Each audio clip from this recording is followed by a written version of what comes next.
guess looking back now, I realise I didn't feel well for a couple of weeks, and like any busy working mum, you go to the chemist and you get whatever they can give you over the counter to try and make it better, and you don't ignore it, but you certainly don't panic, you just deal with it.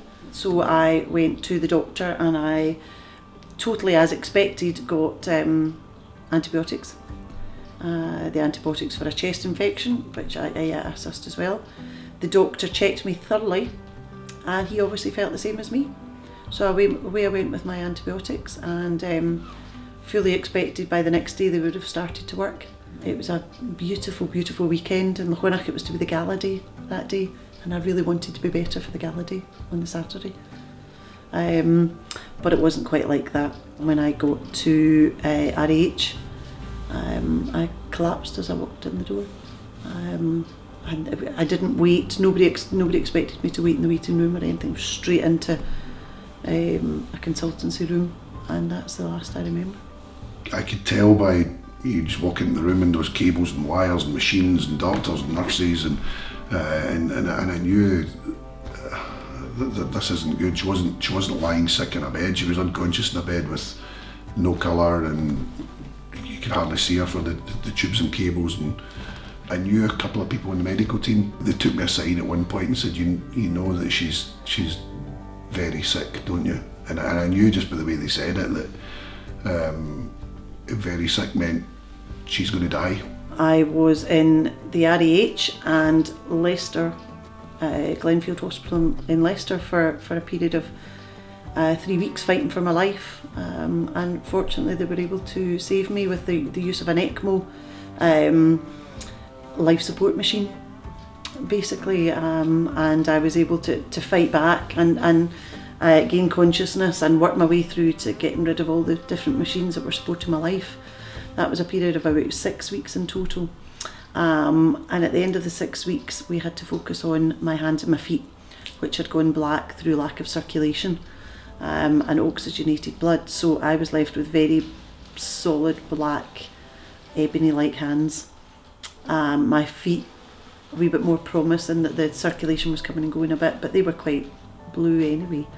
So we had to face what might happen with my hands and feet, and it was a bit of a shocking day. I was switched to Glasgow Royal, and the first day the doctor's rounds came round at the foot of my bed, it was announced that I was to lose my hands and my feet, where I thought it would only be trials and tests and scans, but no, I was to lose my hands and feet. And that was probably the worst day of it all. I hit rock bottom that day, and I had to face life without my hands and my feet. So the thought process becomes, how do you become ultra able? How do you become more capable than you were before because of what's happened to you? How do you become bionic? How do you become an X-Man or a transformer or any of these things that are cool now? And I was very aware that the operations that she was going to get, the quadruple amputation, puts you into a very select band. There's not many people like that. And I guess we knew there would be a hefty level of interest in her, therefore every time she speaks people are interested in what she's got to say, and that in itself brings a hefty dose of responsibility with it. The charity started first of all when I was lying in hospital feeling like I couldn't do very much, and someone sent a cheque in and he said, "This is for Corinne, she's going to need lots of things and they're going to be very expensive and I want to contribute." And it was bizarre. It was something I'd never known. I was the person that did charitable things. I was the one that was always fundraising. I was never the needy one. So it was quite a change for me that I had to really get my head round. And I only managed to do that because it was so kind. People were trying to be kind and trying to do nice things. And the way I got round that was by thinking, I can help other people. I can show other people what can be done. And I can use this opportunity and this charity to show people that there's hope after amputations. Finding Your Feet is about providing a support network to amputees or those with limb deficiencies who maybe don't have their own support network to fall back on. It's also about creating opportunities in sport and recreation to help people get back into society after limb loss. or amputation. We've also been able to help people on an individual basis. There was one little girl, Keely Soretti, who's 7 years old, and she lost her leg at birth after an infection in her bowel. And we've been able to help her by buying her a bike. She was struggling to keep up with her twin sister to ride her bike without stabilisers. So we stepped in and we were able to help buy a specially modified bike.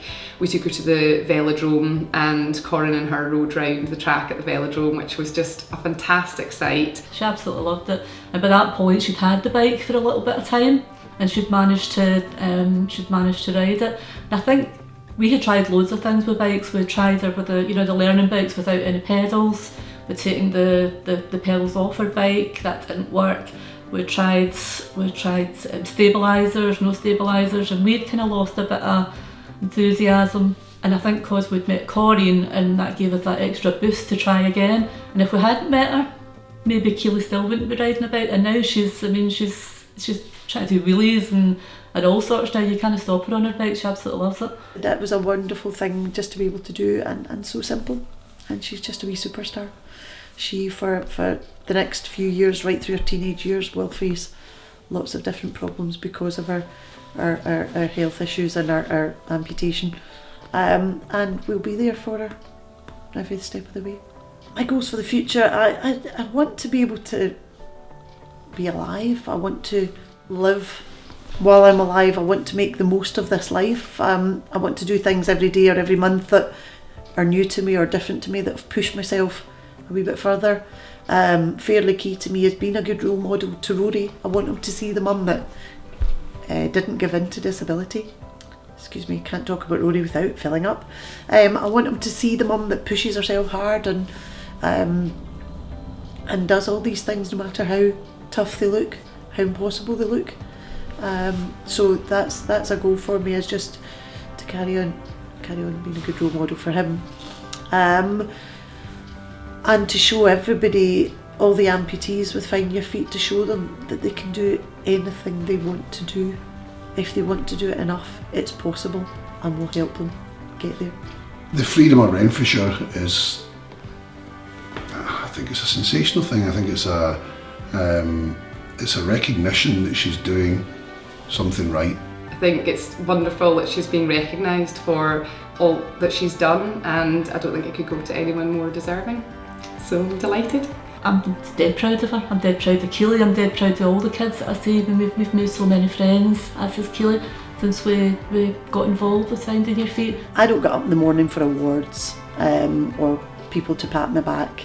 It doesn't change the way I do things or what's important to me in life, but it's a really nice, kind gesture that people notice that it's not that easy for me, and that I'm trying hard, and people can clearly see that.